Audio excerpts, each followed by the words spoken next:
Welcome back. 5:29 the time. Let's talk about the weather. We've got a couple pictures to show you. First off, on the left, our roof camera showing you some fog in the background. On the right, the Golden Gate Bridge also dealing with a bit of fog this morning. No, not nearly as thick as we saw yesterday, but it's still out there. Good morning, Evelyn. It's out there, and it's spanning inland for a change, James. So cloudy forecast as we move through the next few days. James. Evelyn, thank you very much. Now on to the latest developments with the criminal investigation into Michael Jackson's death, and criminal charges could soon be in store. A source close to the investigation is claiming that Dr. Conrad Murray gave the pop star the final dose of this medication right here, propofol, the night before he died. It's called, as we said, propofol. It's not supposed to be used outside of a hospital. Kron 4's Holly Jewson has the latest details now about the final moments of Jackson's life. More trouble for Michael Jackson's doctor, Conrad Murray. A source close to the investigation says the pop star's personal doctor allegedly gave Jackson the drug propofol on the night before he died. Reports say Jackson regularly received this powerful sedative to help him sleep. Murray's lawyer claims that the doctor did not prescribe or administer anything that should have killed Jackson. But the doctor was with the King of Pop when he died June 25th. Reports say he tried to revive Jackson using CPR before this 911 call was made. You can hear Murray in the background. Did anybody witness what happened? No, just the doctor, sir. The doctor's been the only one here. Okay, so the doctor see what happened? Doctor, did you see what happened, sir? Sir, you just, if you can please. We're on our way. We're on our way. I'm just passing these questions on to my paramedics while they're on the way there, sir. Investigators have interviewed Murray twice since Jackson's death, and last week, federal drug enforcement agents searched the doctor's Houston clinic, seizing several drugs and medical records. The pop star's personal physician has endured intense scrutiny since Jackson's death back in June. The 51-year-old doctor has been identified in court papers as the subject of a manslaughter investigation. Toxicology reports are expected to be released sometime this week. Holly Jewson, Kron 4 News. And of course, we're following the latest with the investigation online as well. TMZ, in fact, has some sources inside the LAPD. And according to their latest write-up here, the person who told investigators that Dr. Murray gave Jackson propofol was Dr. Murray. A couple days after the death of Michael Jackson, it says here the Dr. Murray told LAPD detectives that he administered propofol for the singer just hours before he died. And he also said that, or at least one of the investigators at this point believes that Dr. Murray simply wasn't paying attention when the singer's heart stopped beating. In fact, if you look here, it says authorities believe Dr. Murray may have actually fallen asleep during the time the drug was administered and may have awoken to find Jackson already dead from heart failure. So that's just some of the latest on TMZ this morning. We're going to keep track of it. We'll let you know what's coming out each and every day. We expect toxicology tests this week. As soon as we get it, we'll let you know. So keep it here to Kron 4 for the latest into the investigation of Michael Jackson's death. Our website, also a great resource too, kron4.com.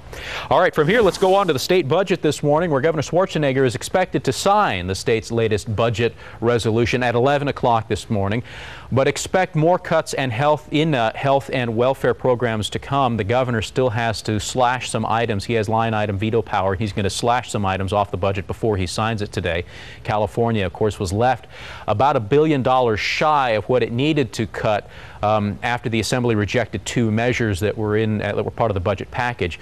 So that would have taken transportation funding from local governments, also would have authorized additional oil drilling off the Santa Barbara coast. So without those two bills as part of this budget package, the governor now is going to have to slash other areas to make up for that. Schwarzenegger's spokesperson says he doesn't expect the governor to slash the full $1 billion when he signs the budget today, but he expects him to cut quite a bit of it out of this proposal. All right, 5:35 the time. Let's get the latest on traffic now. George Rass standing by in the traffic center with the latest look at that. Good morning, George. Good morning, James. We're going to start off with a look at South Bay traffic. Bayfront Expressway. You'll encounter no problems there. James. All right, George, thank you very much. 5:37 is the time, and again, we'll bring you live pictures out of Oakland this morning, where we're following the latest with a house fire. It broke out about 4:30 this morning. Obviously, firefighters there on the scene right now. We talked live with Kron 4's Jackie Sissel just a little bit ago. He says they're beginning to wrap up the scene, so they've got the fire pretty much out at this point. It started in the rear of the building that you see there in the background right behind the fire truck near a garage area. Jackie says investigators aren't sure yet what was going on inside that garage unit, whether it had been converted to a living space, whether this was a fire that erupted out of the garage. We don't know. We do know that there has been an arrest, and there was one victim treated 4 injuries as a result of this fire, and apparently there's some relation between that person that was arrested and the victim who was injured. What that relationship is, though, we're not quite sure yet. Jackie's trying to get some confirmation from some of the fire officials at the scene, and as soon as he does, we'll bring you that information. All right, at 5:38, we're also following the latest new this morning with Bank of America. The bank now says it plans to reduce its 6,100 branch network by about 10%. This according to the Wall Street Journal. So we're looking at a possibility of about 600 B of A's shutting down across the nation. The Journal cited the bank's chief executive, Kenneth Lewis. He apparently broke the news to investors at a meeting in Charlotte, North Carolina last Thursday. The president of Bank of America's consumer and small business banks also said that branch closures are planned, so they've got 2 sources now confirming that. Although he said at this point it'd be premature to specify how many locations would be closed, exactly where those locations are. So at this point, we're not sure if any Bay Area B of A's will be shut down, but we'll let you know as soon as we find out. Also new this morning, there's not much suspense as Supreme Court nominee Sonia Sotomayor faces Senate Judiciary Committee votes today. That's footage of her back when she was answering questions before the committee. Sotomayor is also a virtual lock to be confirmed by the full Senate next week. But the committee's top 2 Republicans say they'll vote against her anyway. Alabama's Jeff Sessions says Sotomayor will revert to judicial activism once she takes the branch.